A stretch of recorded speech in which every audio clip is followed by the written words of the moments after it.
What's good, everyone? And today I'm going to be celebrating the 2 year anniversary of this channel. Now, it's not exactly today, but I don't really remember when it was. I know it was May 2016. I don't remember the exact day. So, we're just going to go ahead and celebrate the 2 year anniversary today.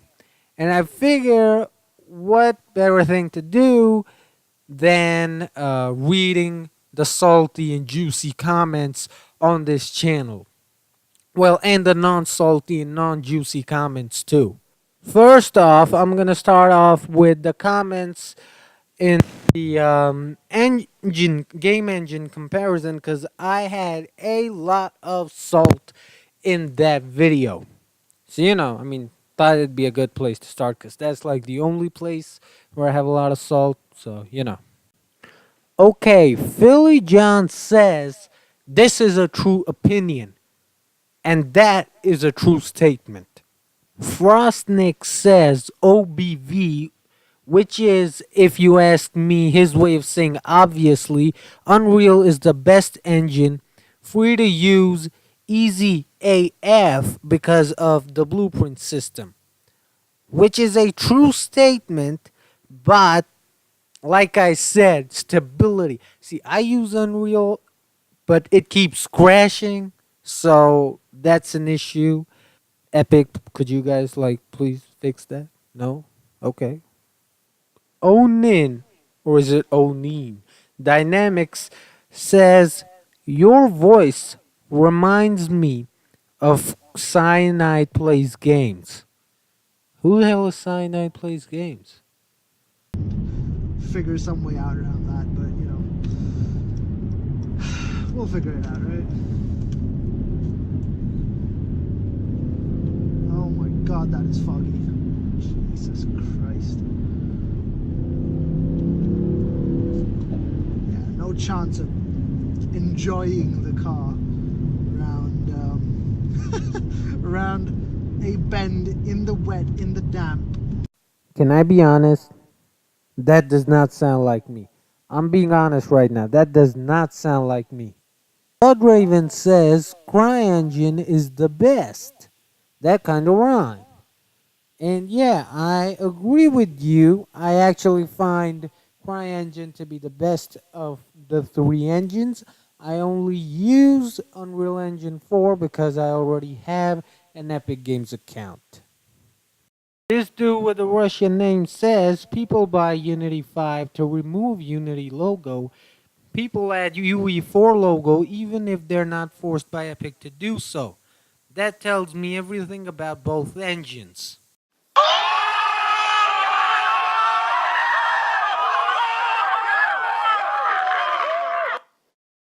Okay, so I've not heard anyone ever do that, but I'll take his word for it. Next up is He Hold or Hey Hold, and he says, "Man, this video is bad. This guy clearly has no freaking clue on what he's talking about or about. I'm an environmental artist or environment artist, cool, and I mostly use UE4 simply because it is easier to use with my artist brain. To each one his own. I find Unity an easier to use option. No need to spend 30 minutes to set up a basic play camera. That aside, I also use Unity and CryEngine. The first 2 minutes of this video was so cringy that it could be in a try not to cringe video compilation easy. While I agree that out of the box, Unreal Engine gets you better looking images, but it cannot save turds. If you have shitty models and shitty textures and don't have a single clue on how to light something, no matter what engine you use, it will look like shit. It's the artist's job to make something look good. The engine is a tool and tools aren't responsible for failures." That is true. And I never said that a bad artist could do good things with UE4 or CryEngine. But take into consideration this guy said it himself. The only reason and this is something that people need to reconsider.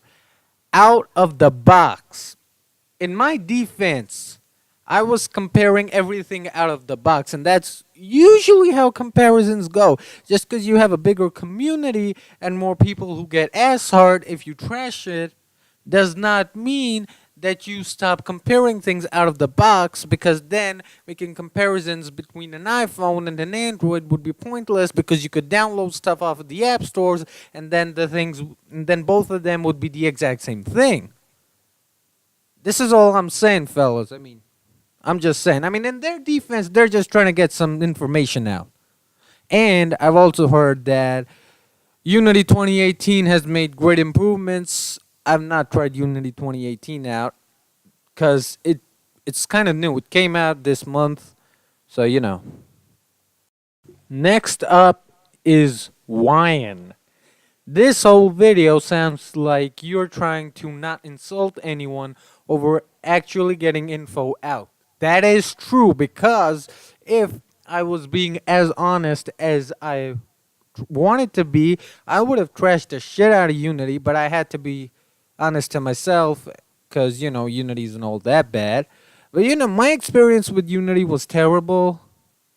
So that was just me being me. You know, it was an opinion. Everybody knows that. I mean, this is my channel. I got like 200 subscribers. What do you expect this video to be? It's not going to be anything official.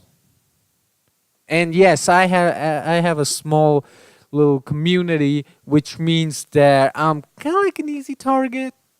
So, you know, I was scared of not offending the Unity community, seeing the behemoth it is.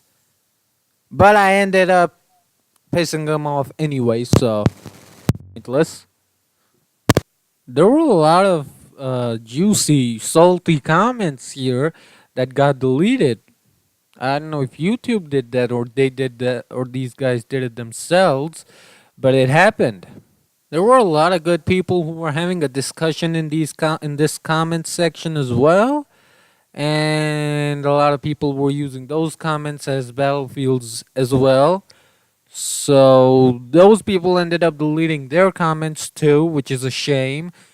Okay, this is from If Dashy did the voiceover for Overwatch characters part 1.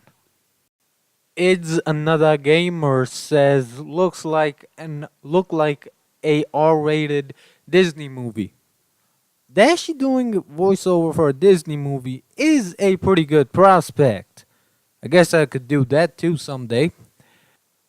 The part 2 to this video didn't really gain a lot of attention, even though people requested for it.